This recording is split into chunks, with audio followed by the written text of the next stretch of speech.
Saudara-saudari, kita berdoa, kita menyeru nama Tuhan. Oh Tuhan Yesus, Tuhan Yesus, Tuhan Yesus, kami cinta padamu, kami perlu dirimu. Tuhan, kami ingin mendapatkan dirimu. Oh Tuhan, hari ini berikanlah dirimu tersalur ke dalam kami. Oh dalam wujud firman hayat. Tuhan Yesus, berbicaralah dengan firman yang hidup. Kami di sini semua tanpa kecuali perlu firman-Mu. Terima kasih Tuhan Yesus. Haleluya.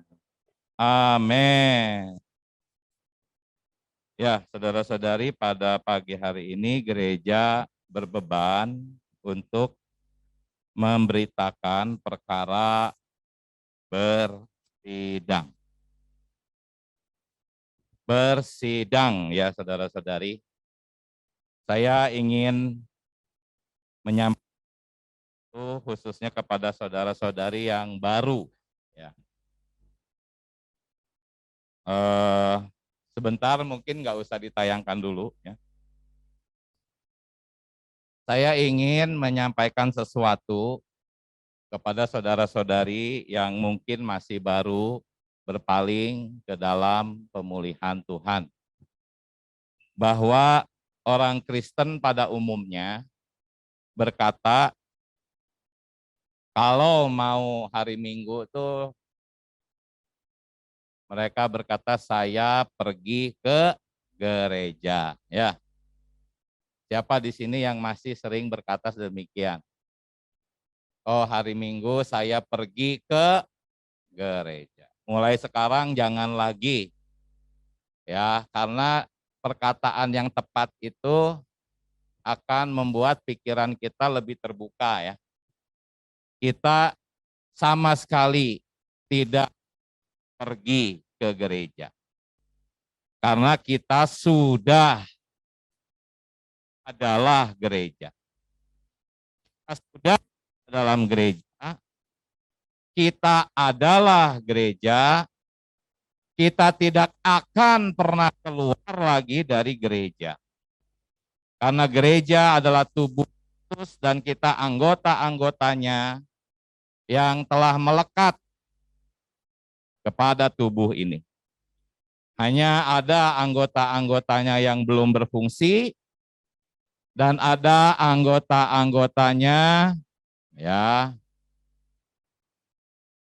Ya, ini mau khotbah juga. Amin. Ya, puji Tuhan. Jadi saudara-saudari, yang tepat apa kita mengatakan? Ya, banyak yang tepat, saya mau kasih satu yang tepat. Ya. Kalau ditanya, saya tidak pergi ke gereja, saya hidup gereja. Kalau mau bertanya, misalnya, di mana dia bersidang, hidup gerejamu di mana? Ya, hidup gereja saya di Cimahi, hidup gereja saya di Bandung, di Surabaya, di Lawang, dan sebagainya. Ya, kemudian ada yang kedua, yaitu bertanya, gerejamu di mana? Nah, ini salah. Yang tepat itu adalah bersidang di mana. Ya, itu karena apa? Saya tadi berusaha untuk menayangkan satu kutipan dari PH Ibrani, cuman nggak keburu ya. Saya akan bacakan aja saudara-saudari. Kenapa kita jangan berkata gerejamu di mana? Ya. Karena itu tidak tepat. Di dalam PH Ibrani, ya berita yang ke-24, coba saudara-saudari perhatikan. Di sini dikatakan, di manakah gereja berada?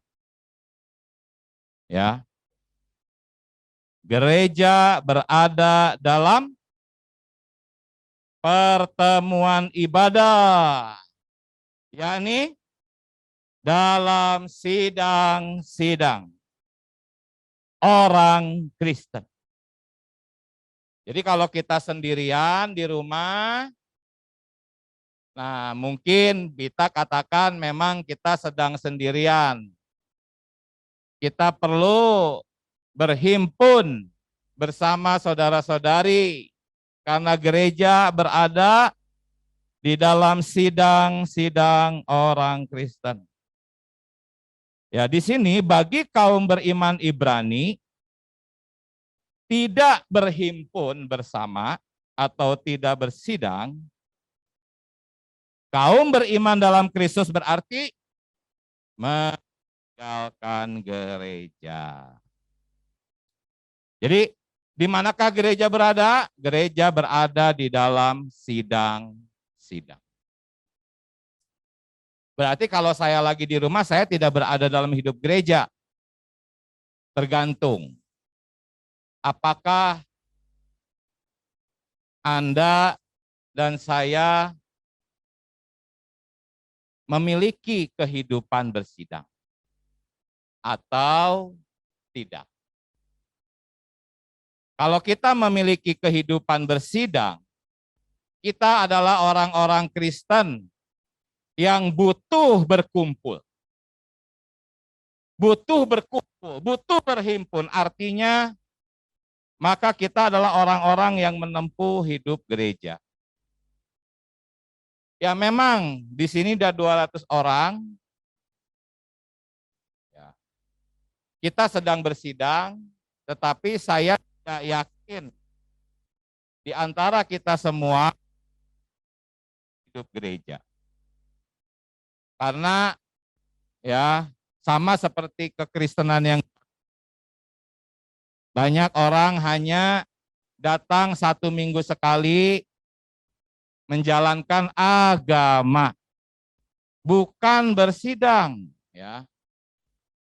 Di antara kita di sini, saya percaya banyak yang bersidang, tetapi saya khawatir ada juga yang hanya menjalankan agama. Jikalau kita demikian, artinya kita tidak berhimpun bersama dan berarti sesungguhnya kita tidak berada dalam gereja. Bagi kaum beriman dalam Kristus, itu berarti meninggalkan gereja. Jadi sekali lagi, kita bukan gereja, kita ini hidup gereja. Kita menempuh hidup gereja. Gereja di mana? Bukan di Gatot Subroto. Di dalam kalau kita menjadi orang-orang yang merasa membutuhkan berkumpul dengan saudara-saudari, artinya kita menempuh hidup gereja.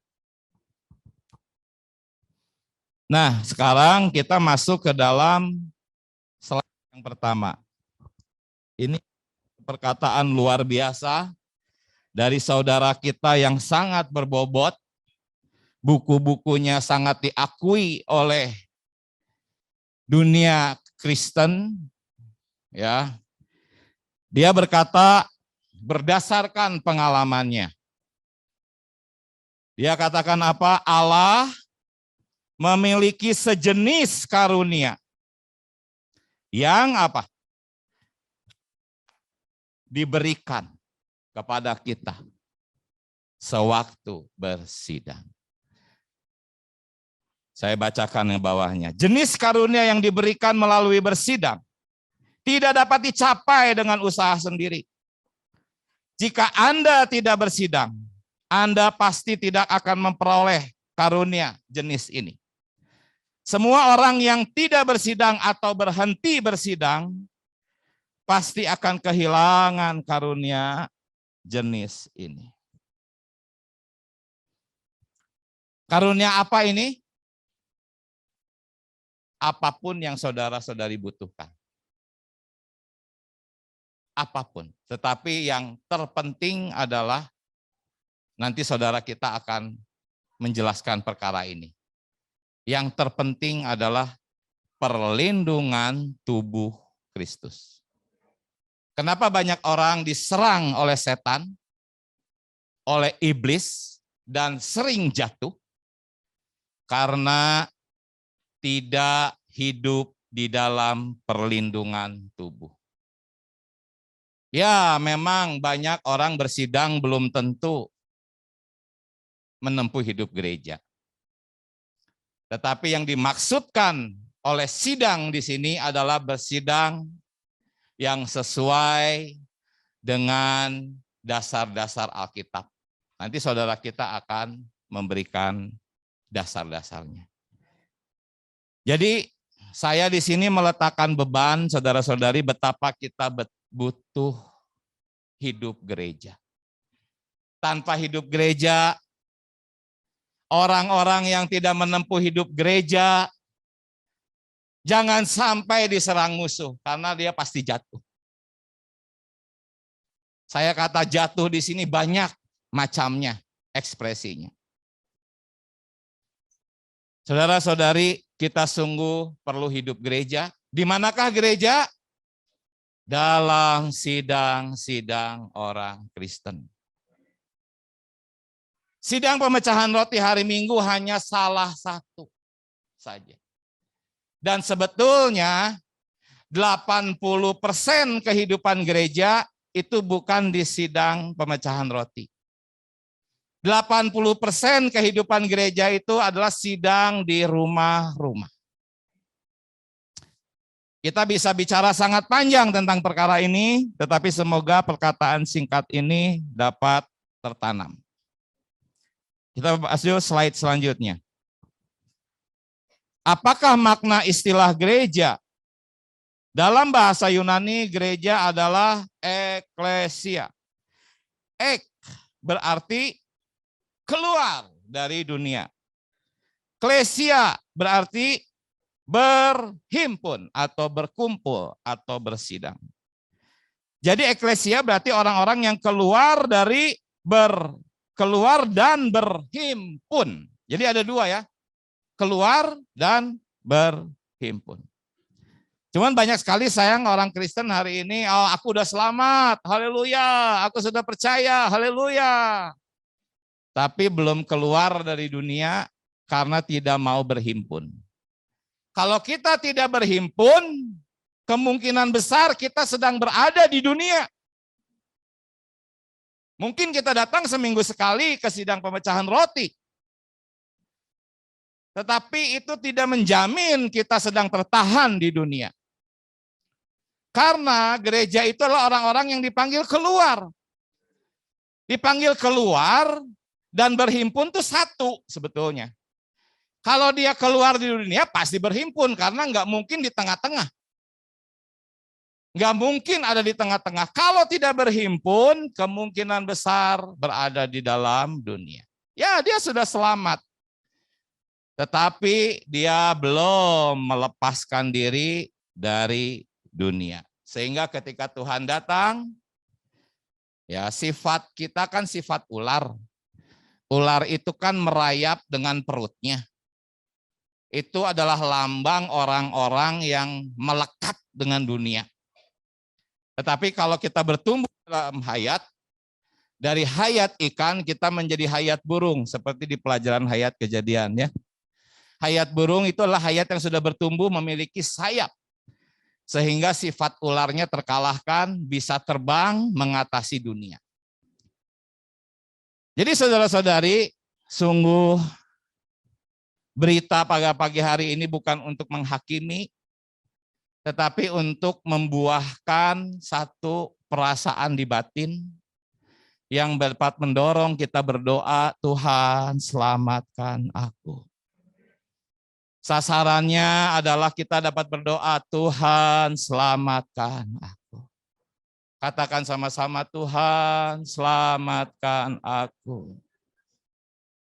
Oh, aku perlu diselamatkan sekali lagi, dan sekali lagi. Memang aku sudah diselamatkan dari api neraka, tetapi aku masih melekat dengan dunia. Tolong aku Tuhan. Inilah eklesia. Jadi Allah tidak saja menghendaki orang-orangnya terpanggil, ia pun menghendaki orang-orang terpanggil itu berkumpul. Ya memang hari ini kita berkumpul, tetapi konteks bersidang pada pagi ini adalah sidang-sidang di mana kita bisa saling membangun. Karena memang karena jumlah yang banyak, sidang pemberitaan firman pada hari Minggu lebih mirip sidang pengkhotbahan. Atau lebih mirip sidang satu arah kayak kebaktian. Tetapi saya percaya sidang di pemulihan Tuhan jauh lebih kaya dari kebaktian. Karena kita ada hayat, ada Kristus, ada ekonomi Allah. Namun masih kurang. Perlu ada satu kehidupan sidang yang dimana ada saling membangun, saling menopang. Sama seperti kaki membutuhkan lengan, ya seluruh tubuh membutuhkan mulut, membutuhkan lambung. Coba bayangan kaki emangnya nggak perlu lambung. Saling terkait. Kalau nggak ada lambung bagaimana menyerap makanan, bagaimana nasib seluruh tubuh. Ya lengan juga membutuhkan kaki. Ya seluruh tubuh juga membutuhkan lengan. Sidang-sidang harus mengekspresikan saling yang demikian.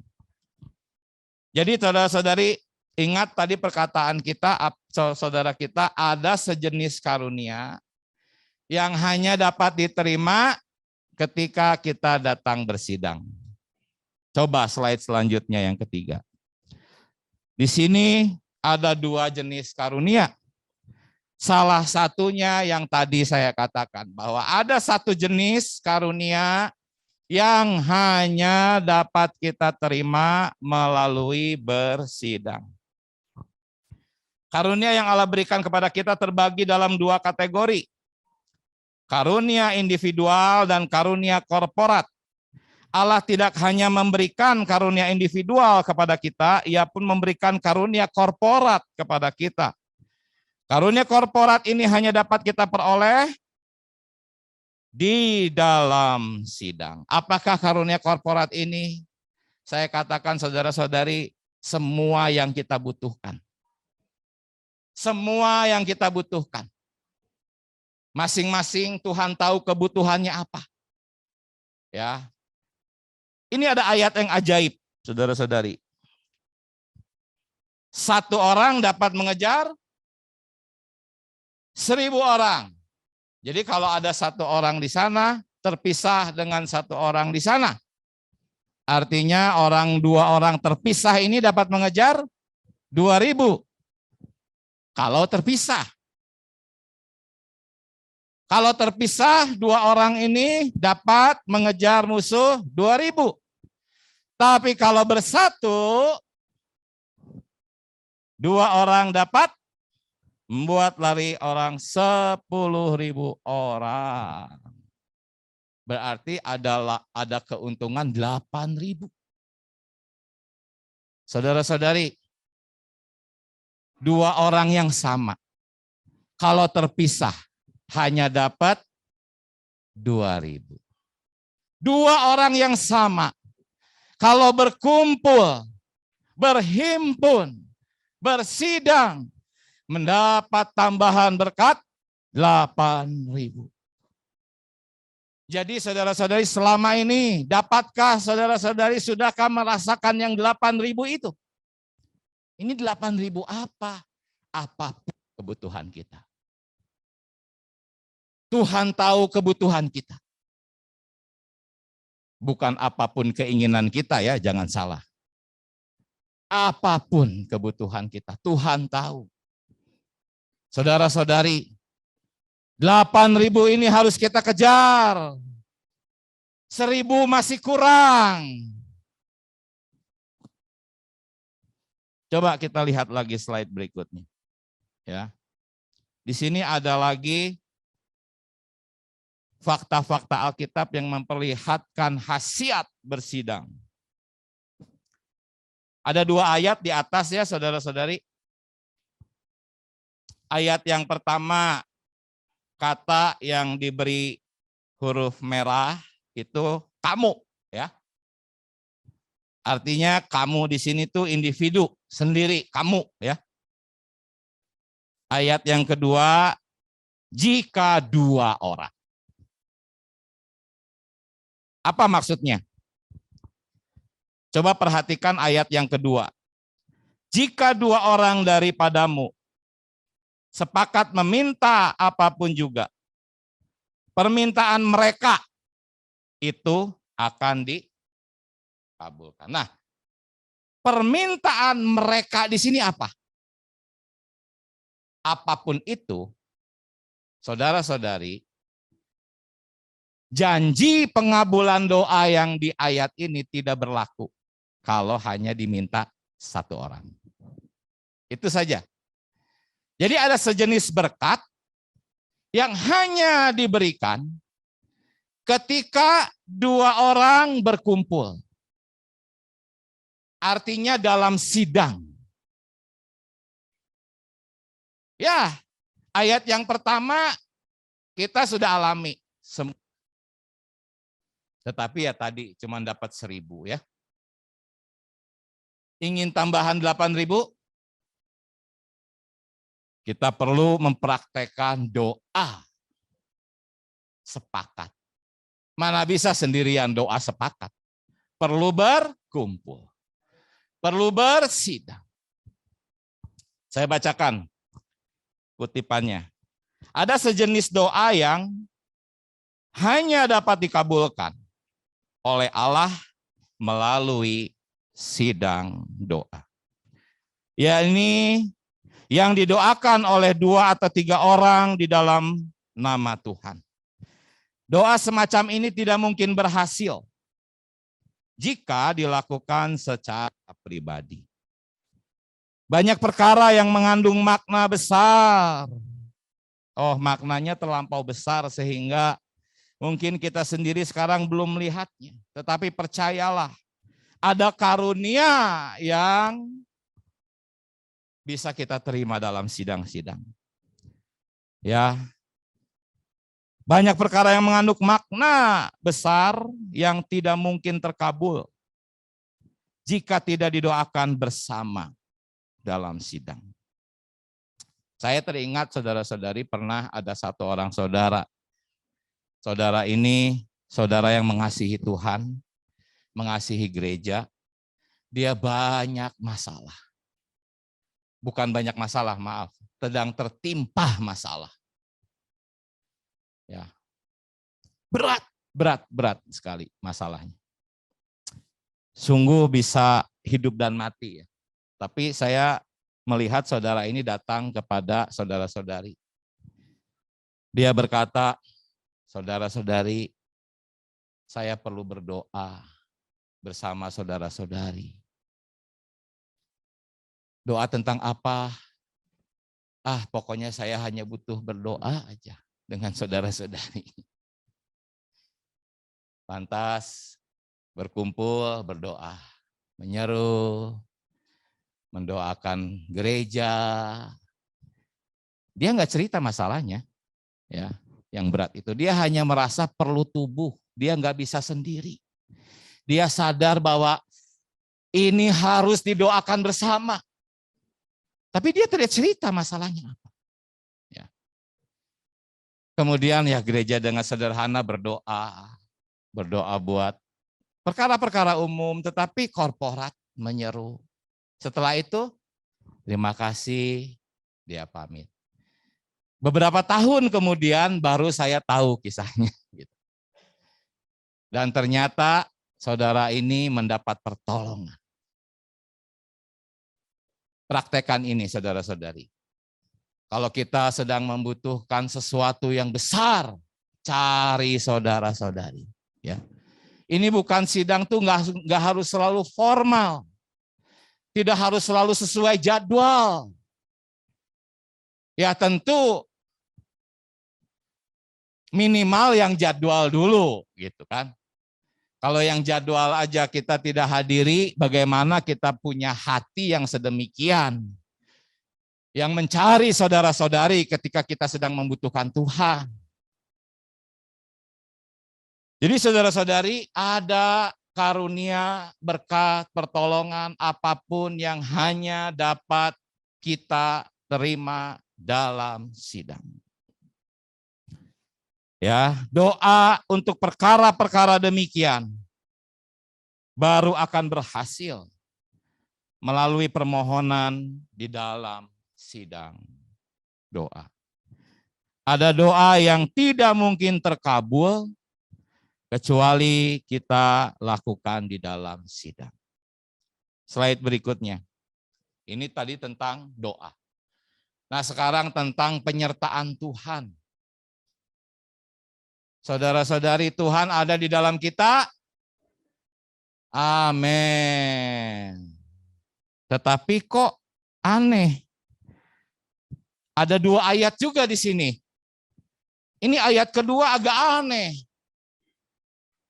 Sebab di mana 2 atau 3 orang berkumpul dalam namaku, di situ aku ada. Artinya kalau 1 orang nggak ada. Betul nggak? Syaratnya itu adalah 2 atau 3. Artinya penyertaan Tuhan yang jenis ini hanya dapat dialami ketika 2-3 orang berkumpul.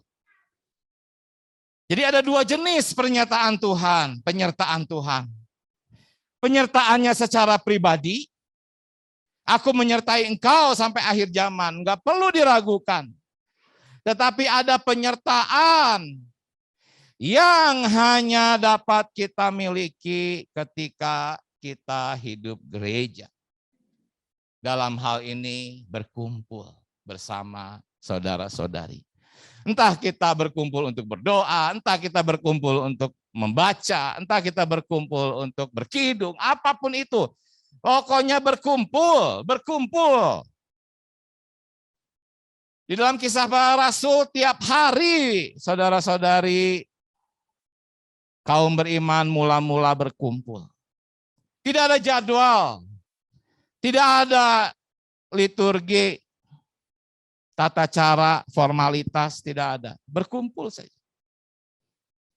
Cuman sayang sekali ya, banyak orang Kristen senang kumpulnya dengan komunitasnya sendiri. Yang mungkin ada komunitas hobinya, komunitas dalam bisnisnya. Wah, semangat ya. Tetapi kalau bersidang, aduh. Oh, padahal saudara-saudari, komunitas utama kita adalah gereja. Saudara-saudari. Yang lainnya itu hanyalah kewajiban karena kita harus mencari nafkah, mungkin kita harus sehat sehingga kita perlu berolahraga, ya. Tetapi jangan menjadi komunitas kita. Komunitas kita adalah gereja. Saya bacakan ya, saudara-saudari. Tuhan menyertai kita secara pribadi. Itu adalah satu hal. Dan Tuhan menyertai kita dalam gereja, itu adalah hal yang lain. Penyertaan yang hebat dan penuh kuasa tidak mungkin kita alami dalam kehidupan pribadi. Yang hebat dan penuh kuasa itu yang tadi. 2 orang menghancurkan 10.000. Itu baru hebat. Tidak mungkin dapat kita alami dalam kehidupan pribadi. Itu hanya dapat kita alami dalam hidup gereja.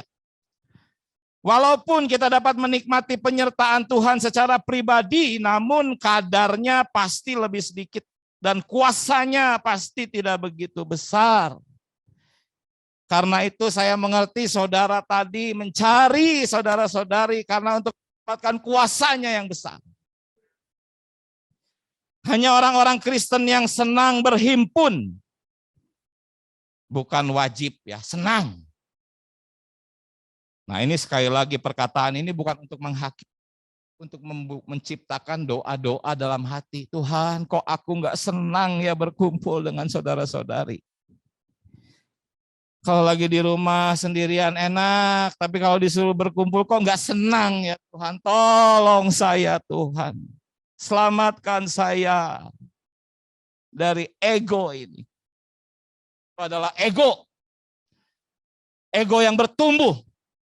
Sehingga kita senang menyendiri. Hanya orang-orang Kristen yang senang berhimpun bersama. Eklesia itu ya. Yang dapat merasakan penyertaan Tuhan yang tidak dapat kita rasakan secara pribadi. Kesimpulannya dari saya, nanti saudara kita akan melanjutkan slide yang ke-6. Ya, Anda wajib belajar bersidang bersama saudara-saudari. Wajib di sini tuh memang awalnya kita harus memaksakan diri kita dulu. Kita harus menjadikan ini satu kewajiban dulu kita, yang tidak boleh tidak. Bukan wajib untuk hal yang tidak bernilai. Wajib untuk mendapatkan kuasa yang dapat merubuhkan 10.000 itu. Saudara-saudari, kita wajib belajar bersidang bersama saudara-saudari. Barulah Anda dapat merasakan penyertaan Tuhan yang istimewa. Ya, dalam sidang atau dalam hidup gereja. Itulah suatu karunia yang besar, bersandar pada pribadi Anda. Penyertaan itu tidak mungkin Anda peroleh. Kita jarang sekali menjumpai seorang Kristen yang berusaha sendiri, yang dapat memperoleh penyertaan Tuhan yang penuh kuasa seperti itu. Sebelumnya saya ingin mengajarkan kita berkidung, Tuhan lepaskanku dari ego. Kalau nggak salah 606 ya. Atau ada yang tahu lepaskanku dari ego. Amin.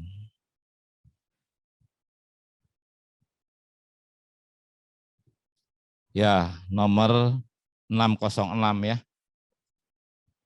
Bait 1 dan bait 4 saja ya. Setelah ini saudara kita akan melanjutkan. Ini doa kita saudara-saudari. Kita berkidung, menjadikan kidung ini sebagai doa kita. Amin. Oh Tuhan Yesus, lepaskan ku dari. Amin. Oh bersama jadi bait-Mu dipenuhi. Ya.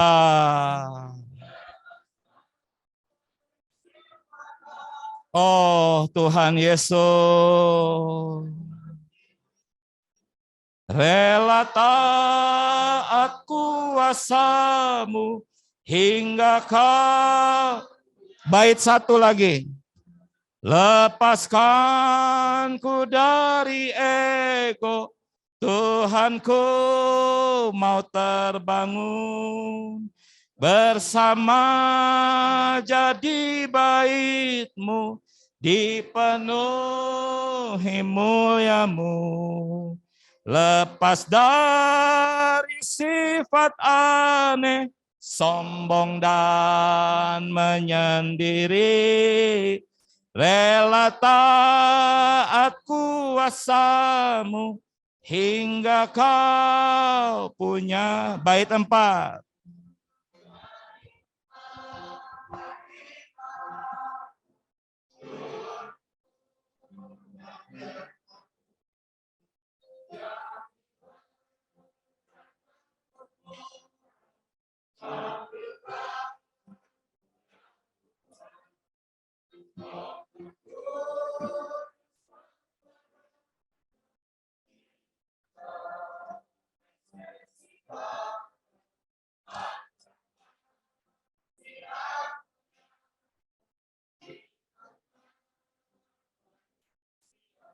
Sekali lagi. Tinggal Allah, Tuhanku mau terbangun, jadi bejana korpora, tampilkan mulia Tuhan, kota kudus mempelanya.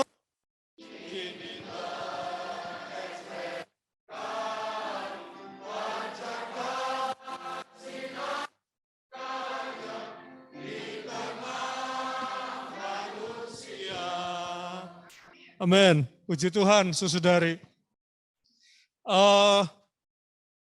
Bagaimana tadi kita melihat adalah melalui kita memiliki penghidupan tubuh, tinggal di dalam sidang demi sidang, itu kita akan mendapatkan berkat yang unik dari Allah Tritunggal.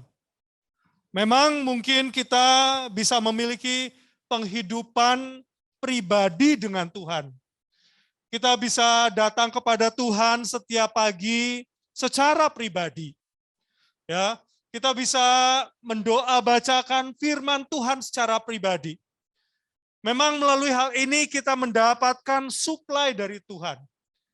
Tetapi ada suatu suplai yang jauh lebih kuat. Jauh lebih bisa membawa kita untuk mendapatkan tujuan mulia Tuhan. Yaitu hanya dengan tinggal di dalam tubuhnya. Melalui kita bersama-sama hidup dan bersidang. Saudara-saudari,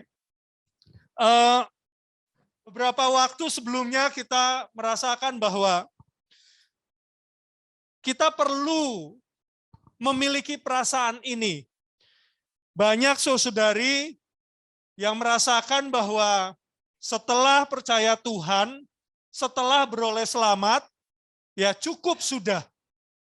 Bahkan mereka merasakan, ya cukup juga saya bisa membaca Alkitab, ya cukup saya bisa berdoa kepada Tuhan, dan bahkan di dalam pemulihan Tuhan merasakan cukup juga, karena di dalam firman Tuhan, di dalam pemulihan Tuhan banyak kekayaan firman hayat yang akhirnya membentuk suatu pemikiran cukup saya sendiri, saya dengan Tuhan.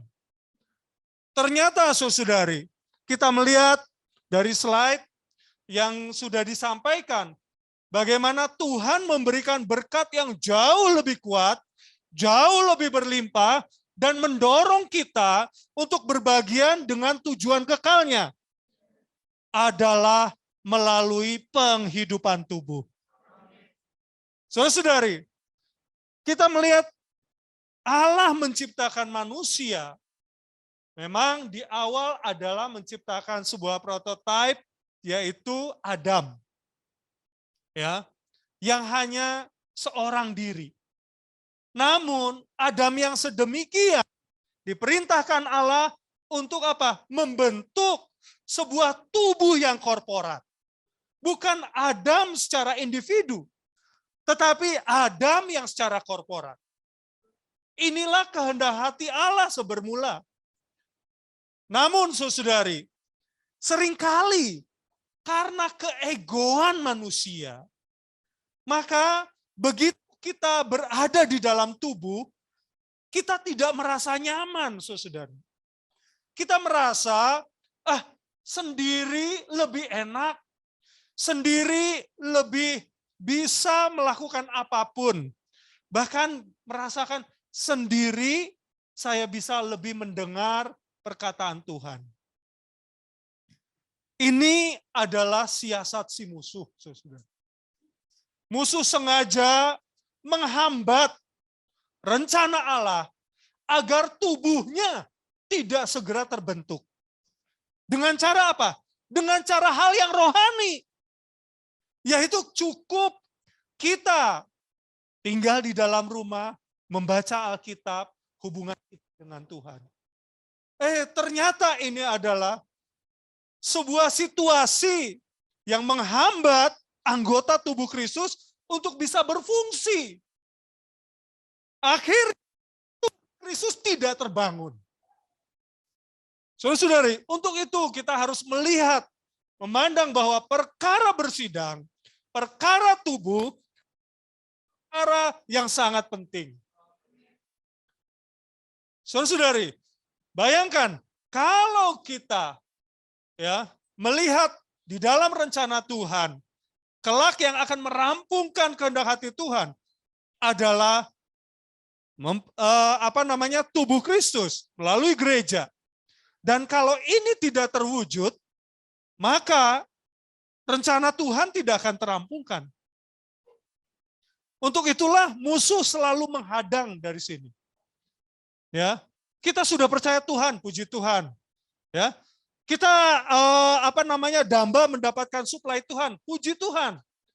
Tetapi harus kita lebih maju lagi, kita harus mendapatkan suplai yang unik dari tubuh. Ya, melalui sidang demi sidang. Saudara-saudari, karena waktu, saudara-saudari, saya tidak akan banyak membahas. Kita akan melihat bagaimana adanya perlindungan tubuh melalui kita tinggal di dalam penghidupan tubuh. Ya, kita melihat dengan jelas di Matius pasal 16 ayat 18, bisa ditampilkan. Matius pasal 16 ayat 18. Ya. Di sini kita akan melihat, ya. Nah, ini sudah ada. Boleh kita baca sama-sama dengan keras?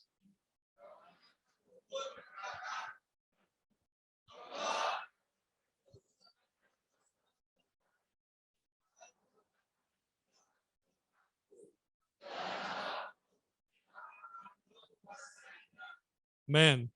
Kita baca sekali lagi. Dan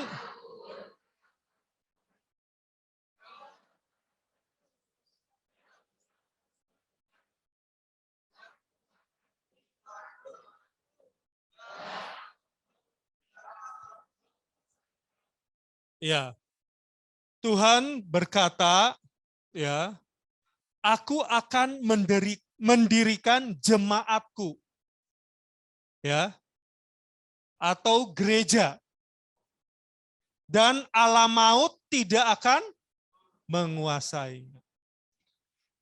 Kalau kita melihat mendirikan jemaat atau mendirikan gereja, itu kata bukan kata single, bukan kata tunggal, maaf, ya. Tetapi kata jamak, kata korporat itu gereja, yaitu jemaat-jemaatku, dan alam maut tidak akan menguasainya. Kalau kita mau alam maut tidak menguasai kita, maka kita perlu tinggal dalam gereja. Perlu memiliki penghidupan gereja, tinggal bersama tubuh. Tapi kalau kita ada di dalam penghidupan individual, sekuat apapun kita, pasti alam maut bisa menguasai kita. Saudara-saudari, untuk itulah penting-pentingnya, ya, perkara tubuh, perkara bersidang. Ya. Lalu kita melihat juga, saudara-saudari, di dalam Efesus pasal 6 ayat 11 sampai 12, ya, itu membicarakan mengenai perlengkapan senjata Allah. Ya. Boleh kita baca sama-sama. Kenakanlah seluruh perlengkapan senjata Allah, supaya kamu dapat bertahan melawan tipu muslihat iblis. 12. Karena perjuangan kita tetapi melawan pemerintah-pemerintah, melawan penguasa-penguasa, melawan penghulu-penghulu dunia yang gelap ini, melawan roh-roh jahat di udara. Amin. Saudari, kalau melihat di sini, terutama di Efesus, Efesus pasal 1, itu hampir seluruh Efesus itu bukan membicarakan individu, tetapi membicarakan tubuh. Ya, di Efesus pasal 1 kita tahu memberikan berkat atau bagaimana kuasa kebangkitan itu ada di dalam tubuh. Di Efesus pasal 2 membicarakan bagaimana kedudukan tubuh. Efesus pasal 3 membicarakan rahasia Allah, ya, melalui menyatukan semua umat yang terpanggil. Tidak ada batasan, ya, mau orang Yahudi, orang Yunani dan sebagainya. Semua masuk ke dalam manusia baru. Itu adalah membicarakan tubuh. Lalu di pasal 5 juga kita melihat di Efesus pasal 5 membicarakan gereja yang adalah tubuh. Dan di pasal 6 ada perlindungan senjata Allah. Dan ini pun adalah di dalam tubuh. Hari ini kita mau ada di dalam perlindungan Allah. Tidak cukup hanya datang mendapatkan suplai firman, datang berdoa secara individu. Tetapi untuk mendapatkan perlindungan dari Allah, kita harus datang ke dalam tubuh. Ya. Untuk itu, saudari, kita terus mendorong saudari untuk bisa terus tinggal di dalam penghidupan gereja. Ya. Di dalam tubuh pun kita melihat tidak hanya ada perlindungan, ya, yang melindungi kita, memproteksi kita dari serangan musuh. Tetapi di dalam tubuh ada pembatasan. Dan pembatasan ini kita perlukan untuk hayat kita semakin dewasa. Tanpa pembatasan, maka hayat kita akan terus menjadi hayat anak-anak. Saudari yang di dalam pelatihan, saya yakin sudah sangat mengenal akan prinsip ini. Ya. Kalau tanpa pembatasan, tidak ada regulasi, maka kita tidak akan bertumbuh. Tidak akan bisa dewasa. Bahkan tidak akan bisa dipakai oleh Tuhan untuk merampungkan kehendak hatinya. Tetapi hanya melalui pembatasan, hanya ada regulasi, membuat hayat alamiah kita semakin terkikis, dan hayat ilahi kita, hayat ilahi yang ada di dalam kita semakin lama semakin terbentuk. Hanya melalui pembatasan. Tidak ada cara lain, saudara. Dan pembatasan yang ada dan yang efektif adalah di dalam penghidupan gereja. Adalah di dalam penghidupan tubuh, saudara. Kita di dalam penghidupan individu tidak akan pernah ada pembatasan. Kita merasa enak aja sendiri. Saya merasa bisa kok ini sendiri, bisa itu sendiri. Ya. Tetapi ternyata melalui kita bebas, merdeka, kita seringkali jatuh dan kita tidak memiliki pertumbuhan dalam hayat. Kita kembali di Kejadian. Di kitab Kejadian kita melihat kenapa manusia pertama dia bisa jatuh, saudara. Karena dia tidak bersandar kepada si Hawa, tidak bersandar kepada wakil otoritas, yaitu Adam. Adam tidak bersandar kepada Allah. Dia mengandalkan kemampuannya sendiri. Dia mengandalkan menurut saya ini baik. Menurut saya ini terlihat baik. Ya. Menurut saya. Orang yang menyatakan menurut saya, itu artinya dia tidak bersandar kepada sesuatu, tetapi dia mengandalkan dirinya, dia mengandalkan egonya, yang akhirnya dia jatuh. Kehendak hati Allah adalah manusia bersandar kepada Allah. Ya. Tetapi si musuh dengan licik, ya, menggeret Hawa agar dia bisa jatuh, sehingga manusia jatuh. Hari ini, saudara, kita pun seringkali dihadapkan dengan situasi ini. Ketika kita berada di dalam penuntutan secara pribadi, itu baik tidak? Baik, saudara. Tetapi seringkali musuh mudah, ya, memasukkan dirinya ke dalam kita, ya, karena kita tidak bersandar kepada tubuh, tidak bersandar kepada sang kepala. Saudara-saudari, melalui kita tinggal di dalam tubuh, maka setiap tubuh, setiap anggota tubuh adalah Kristus-Kristus yang hidup di dalam penghidupan gereja. Dan setiap tubuh itu adalah bagian yang bisa kita sandari. Untuk itulah kita mendorong, saudari, pentingnya kita tinggal di dalam penghidupan gereja, ada di dalam tubuh. Ya. Pembatasan ini merupakan pekerjaan salib yang untuk mengerat setiap ego, setiap kedagingan kita, agar hayat Allah semakin bertumbuh atas kita. Kalau kita individu, sama dengan membiarkan, ya, daging kita semakin bertumbuh. Tetapi kalau kita tinggal di dalam tubuh, maka mengerat setiap daging kita, membiarkan salib bekerja di atas diri kita, dan menjadikan hayat ilahi semakin terbentuk di atas diri kita. Ini perkara yang serius, saudari.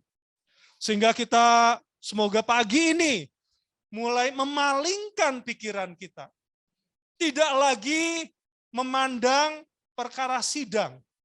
Perkara tubuh adalah perkara yang biasa-biasa saja. Tetapi perkara tubuh, perkara sidang-sidang adalah perkara berkat yang luar biasa. Ya. Amin. Selanjutnya, di dalam pembinaan dasar dikatakan, pembatasan adalah pekerjaan salib yang menaruh kita dalam tubuh, juga berwawasan pada tubuh. Semua karunia dibatasi melalui untuk tubuh, bahkan bersidang adalah mengekspresikan fungsi tubuh. Kalau kita tidak ikut di dalam sidang, maka kita tidak bisa mengekspresikan fungsi tubuh. Dan akhirnya fungsi tubuh itu abnormal, tidak normal. Karena tidak berlatih, tidak berfungsi terus. Akhirnya apa? Tubuh Kristus tidak bisa terwujud. Artinya, kalau kita tidak hidup di dalam penghidupan tubuh, kita menghambat rencana Allah. Kalau kita tidak berbagian di dalam sidang-sidang, maka kita menghambat rencana kekal Allah. Betapa pentingnya, seriusnya mengenai perkara tubuh ini, mengenai perkara sidang ini. Ya. Di samping itu, saudari, melalui kita tinggal di dalam tubuh, tidak hanya ada pembatasan, tidak hanya ada perlindungan. Puji Tuhan, ada juga supply. Ya. Supply yang unik, yang hanya didapat melalui kita tinggal dalam tubuh. Ya, berada di dalam tubuh kita mendapatkan kesegaran. kesegaran yang tidak bisa didapat melalui kita individu. Seberapapun kita menikmati Tuhan. Kenikmatan suplai yang ada di dalam tubuh membawa kita semakin maju, semakin bertumbuh sesuai dengan kehendak hati Allah. Sekali lagi, saudari, banyak orang-orang yang tanda kutip berkarunia, namun akhirnya mereka membicarakan ministrinya sendiri. Orang yang hebat punya kapasitas. Akhirnya dia melakukan jalannya sendiri. Kenapa, sesungguhnya? Karena dia tidak melihat tubuh. Dia tidak melihat wahyu akan tubuh dan dia tidak tinggal di dalam penghidupan tubuh. Untuk itulah ini menjadi hal serius bagi kita bersama. Saudari, karena waktu mungkin kita berkidung kembali yang tadi, terutama stansa 4 ya. Kita berkidung Kidung 606 yang tadi, stansa 4-nya saja, nanti ada saudara kita yang membuat konklusi. Jadi tempat tinggal Allah, Tuhanku mau terbangun. Amin.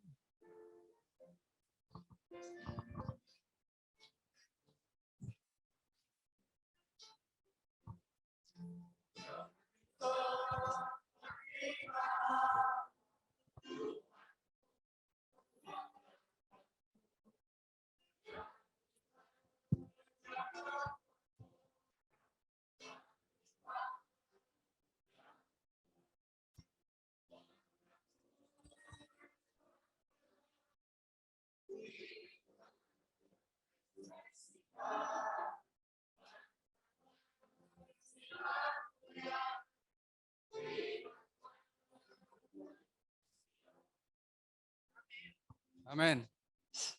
Puji Tuhan, saudari. Mungkin sudah nampak visi dan mendapatkan wahyu, ya, betapa kita sebagai orang Kristen perlu bersidang, perlu menempuh penghidupan gereja.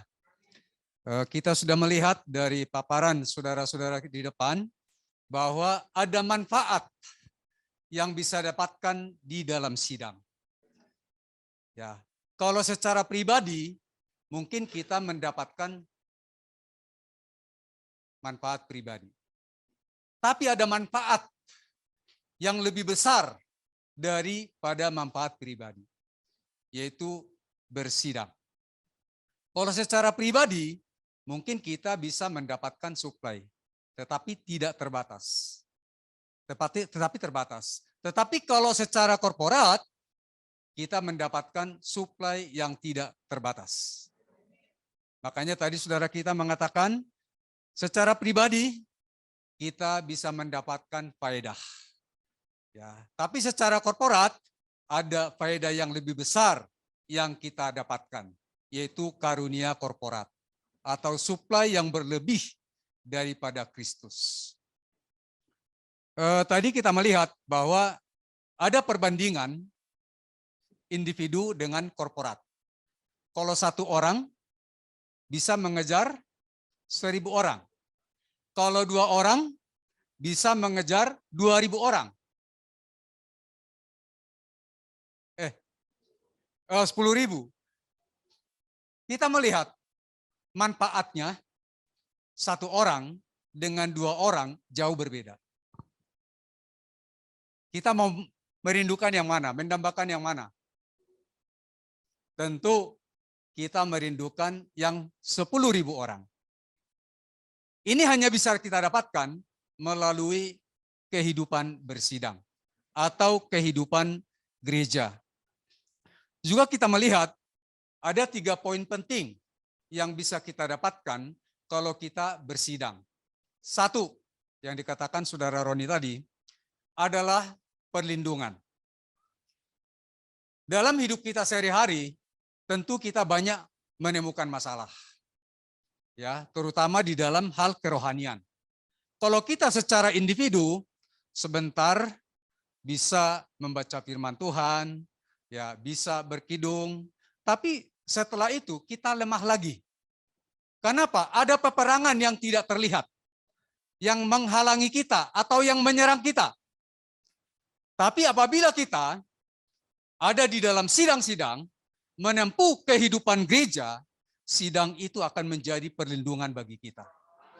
Kehidupan gereja akan menjadi perlindungan bagi kita. Yang tadinya kita lemah, mungkin bisa jadi kuat. Saudari, betapa pentingnya kita melihat perkara ini. Yang kedua adalah pembatasan. Ya, pembatasan ini sangat kita perlukan. Karena secara alamiah kita cenderung inginnya bebas.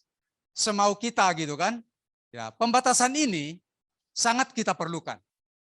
Kalau kita bebas menurut kehendak kita sendiri, Tuhan tidak akan bertumbuh di dalam kita. Tidak akan dewasa di dalam kita. Tapi kalau kita ingin ada suatu pertumbuhan dan kedewasaan dalam hayat, perlu pembatasan. Sungguh saudari, ini pun menjadi pengalaman saya. Menempuh penghidupan gereja, menjadikan sidang menjadi kehidupan adalah pembatasan yang unik. Ya, pembatasan ini akan menghasilkan pertumbuhan dan kedewasaan di dalam hayat. Yang ketiga, kita melihat ada suplai di dalam sidang-sidang. Secara pribadi, mungkin kita bisa menikmati dan mengalami Kristus yang kaya dan limpah. Ada suplaian. Ketika kita secara pribadi berdoa, membaca Alkitab atau berkidung, kita bisa mendapatkan suplai. Tetapi saudari, kita perlu melihat bahwa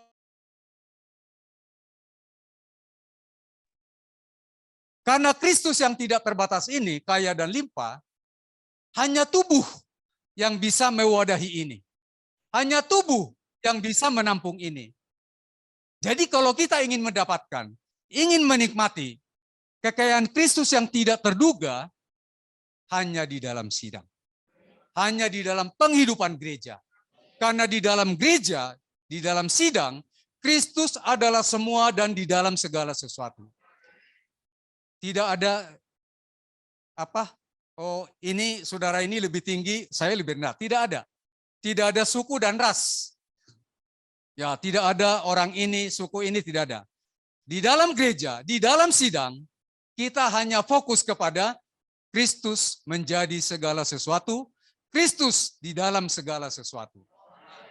Sungguh saudari, kalau kita nampak perkara ini, kita tidak mau meninggalkan kehidupan bersidang. Puji Tuhan di Cimahi, banyak sidang. Tergantung kita menyesuaikan waktu kita. Buat anak-anak, buat remaja, buat AKM, buat pemuda, buat parobaya, buat saudari. Ada sidang-sidang. Ini adalah satu wadah yang korporat. Di mana kita kalau menerjunkan diri kita ke dalamnya, kita mendapatkan, oh Kristus yang kaya dan limpah. Saudari, kita berdoa hari ini. Tuhan, bangunkan saya. Bangkitkan saya. Saya tidak mau individu. Saya butuh tubuh. Saya mau yang sidang. Saudari, sekarang kita melihat poin ketiga. Ini mungkin akan saya bacakan saja karena waktu. Coba ditampilkan slide-nya. 3 Romawi.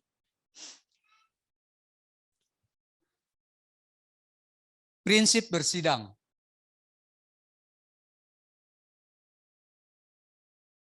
Ya. Boleh kita sama-sama membaca? Bagaimana seharusnya kita bersidang? Mengenai bersidang, prinsip utama yang tercantum dalam Alkitab. A. Berkumpul dalam nama, bagian A. Ya.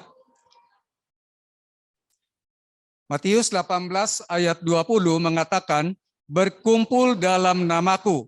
Ketika kita datang ke sidang, bukan untuk melihat saudara atau saudari tertentu, dan bukan saudara atau saudari tertentu yang menarik kita datang bersidang. Bila seseorang ingin berhimpun, hendaklah ia datang berkumpul di bawah nama Tuhan. Prinsip ini harus kita pegang. Ya, prinsip bersidang ini. Ya, kita datang berkumpul dalam nama Tuhan. Ya, bukan dalam atau di bawah nama seseorang. Ya, tetapi di dalam nama Tuhan.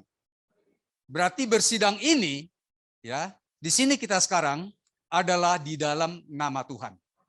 Bukan melihat saudara si A atau saudari B. Bukan memperhatikan hal-hal yang luaran. Ya, tapi hanya memperhatikan di dalam nama Tuhan. Ini prinsip yang pertama. Yang kedua,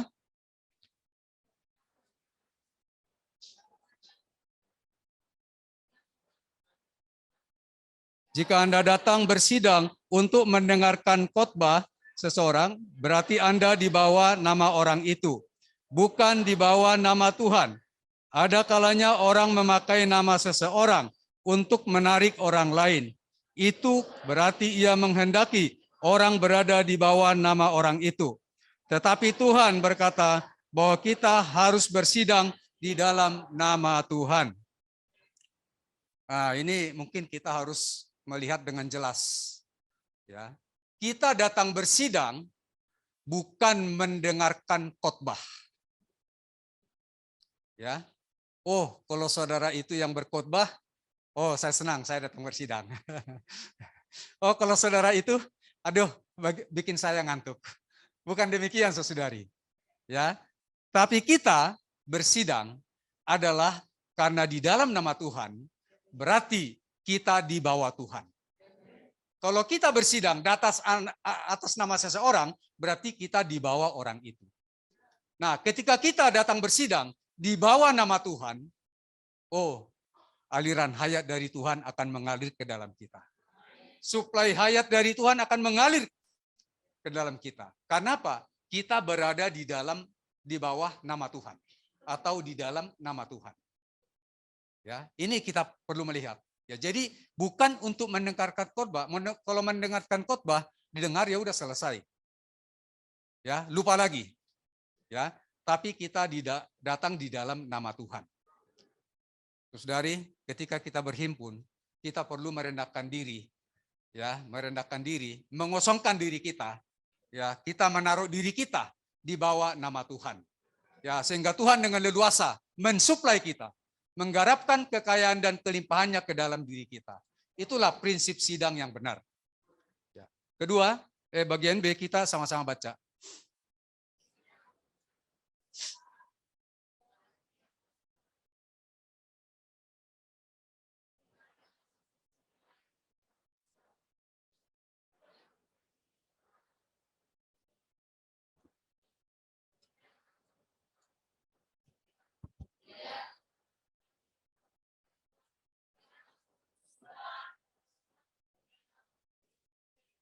Amin.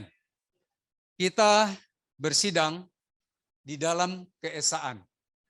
Ya, seperti pagi hari ini kita ada satu cawan dan satu roti. Itu menandakan kita semua tanpa terkecuali ada di dalam cawan yang satu itu, ada di dalam roti yang satu itu. Tidak peduli kita orang apa, latar belakangnya bagaimana, tetapi kita menjadi satu di dalam tubuh. Tidak ada perbedaan. Selanjutnya, kita baca sama-sama.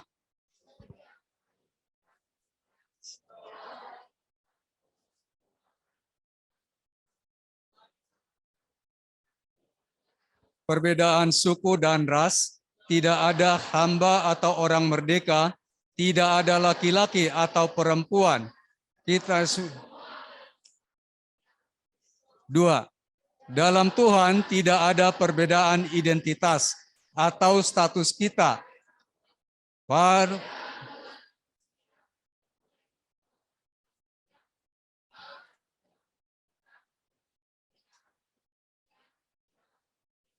Allah tidak membiarkan atau Allah tidak senang kalau di dalam gereja ada perbedaan. Tapi di dalam gereja, Allah akan senang, Allah akan dipuaskan bila ada di dalam keesaan tubuh. Amin. Lanjutkan.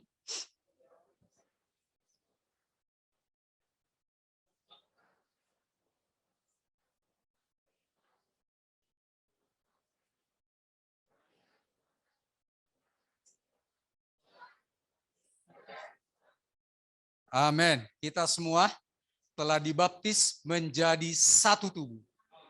Ya, sehingga kita semua ada di dalam roh yang satu itu. Amin.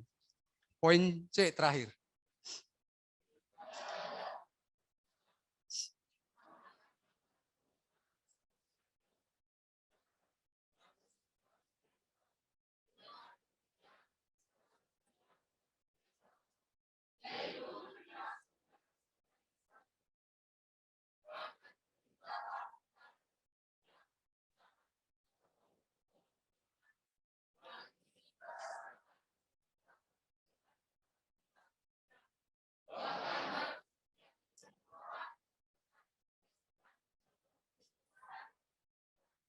Semoga Allah memberkati kita. Angan-angan, pikiran, selalu ada perbedaan. Ya, kita perlu meletakkan angan-angan dan pikiran kita sehingga ketika kita di dalam gereja, di dalam kehidupan tubuh tidak melihat ada perbedaan. Saudari, kiranya melalui berita hari ini ya, kita semua nampak ya bahwa bersidang adalah kebutuhan kita. Gereja adalah kebutuhan kita. Kita tidak bisa terlepas menjadi orang yang menyendiri. Kalau kita menyendiri, bahaya saudari. Sebagai penutup, kita kiranya berdoa seperti Mazmur. Ini adalah doa Raja Daud. Kita membaca dan ini menjadi doa kita. Mazmur 27 ayat 3 sampai 5. Tolong ditampilkan.